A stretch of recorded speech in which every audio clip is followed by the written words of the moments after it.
Feel free to join us with your comments on our various social media platforms. It is News on TV3 for Facebook and News on TV3 for Twitter.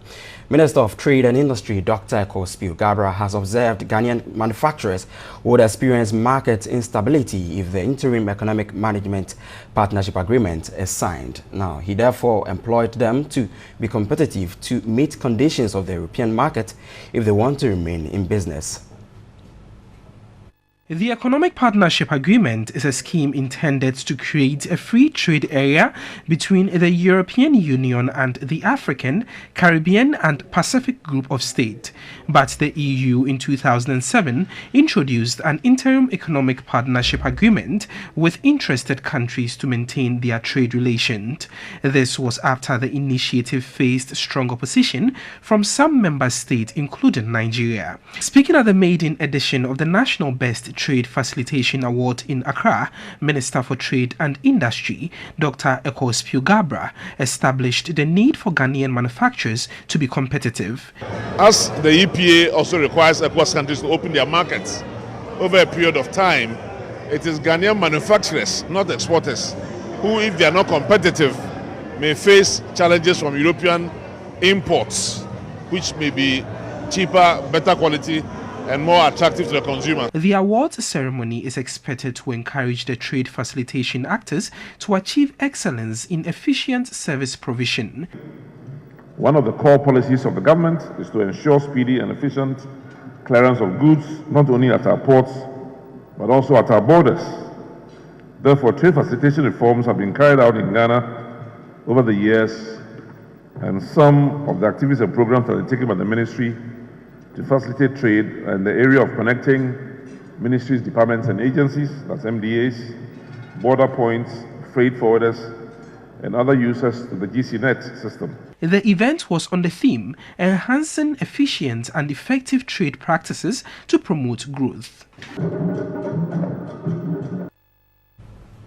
So let's delve into this very issue. We've been joined on the phone lines by Nana Osei-Bonsu II. He is the CEO of the Private Enterprise Federation. Good evening, sir, and thanks for your time on News at 10. Good evening, sir. Now, the Minister of Trade and Industry believes that Ghanaian manufacturers would experience market instability if the interim EPA is signed. What do you make of this very observation by the Minister?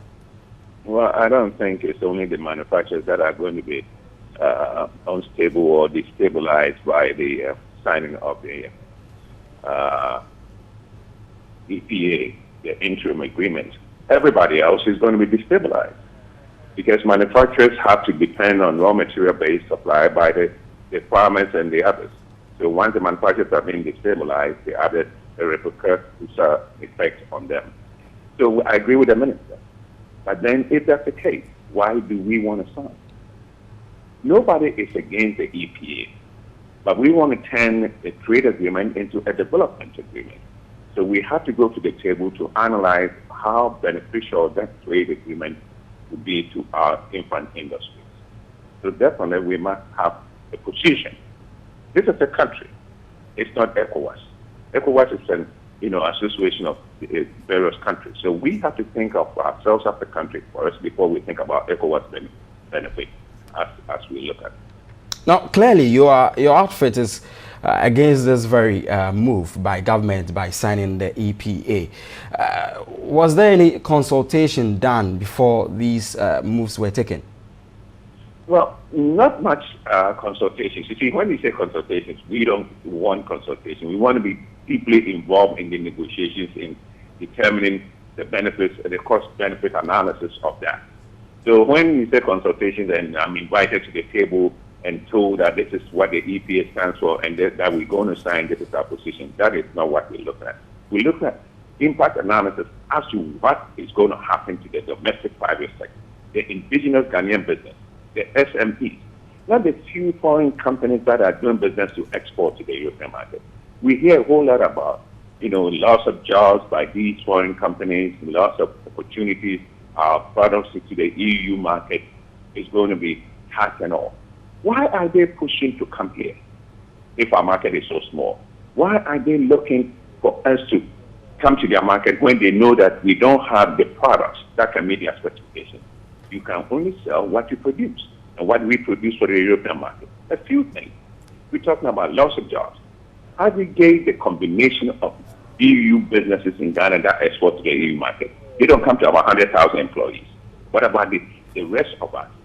So we're looking at that. We're not against it, but we want to turn it into an agreement that would be beneficial to our infant industries, segregate and segment some parts of our businesses to us, so tomorrow we can compete. Now, the minister made a very serious point. He says that the local industry or local manufacturers are not competitive enough. So if this is the situation, it means that you're going to suffer when the first or the interim agreement is signed. Do you agree that the competition is not out of a vacuum? Very well. If an investor gets his money, have his expertise, and set up a business, the enabling environment has to be created by government. It's not the investor. You know how infrastructure is available, irrigation if you're into farming, the market access to market, the roads, and other things. The power, that affects everybody. The auction, secretariat, every activity. So if it's not there, how do you become competitive? But if government realizes that the local people are not competitive, the government should create an enabling environment for the local businesses to become competitive. If you say access to finance. All right, Nana. If you say that you don't have a very favorable environment to operate in, what do you mean? What I mean is that the cost of money is so high comparing that to businesses coming from the United States, Europe, and other places. This is the cost of money that is not a cost by businesses. It's the cost by government borrowing, cost by huge deficit by government. So if the government realizes that the environment doesn't allow itself for private sector to become competitive, then the government should do something to create an enabling environment for us to become competitive. Infrastructure deficiency, as I said, power. There's nothing you can do in this world without power. Even secretarial functions, production, all these things are in existence. So when we say that the local businesses are not competitive, yes, indeed, we're not competitive because we don't have the enabling environment. We don't have the resources. We don't have the tools. Tools of doing business are true, critical. They bring power and money. The money to buy all the other resources. And the cost of money is so high. Look at the policy rate. Look at the interest rate. And we have only credit in our system. We don't have the private equity. We don't have the venture capital. We don't have the guarantee to reduce the cost of the investment. So all these things affect our competitiveness.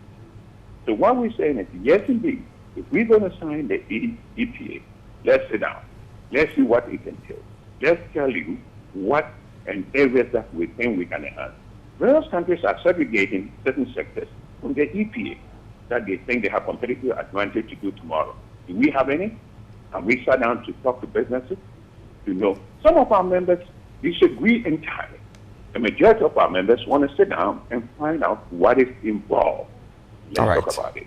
I think there's a debate coming up on Tuesday, graphic debate, I think 8:30 to 11:30 at one of these hotels. Maybe we go there and talk more about these opportunities. All right. And how it's going to affect us. All right. We're grateful.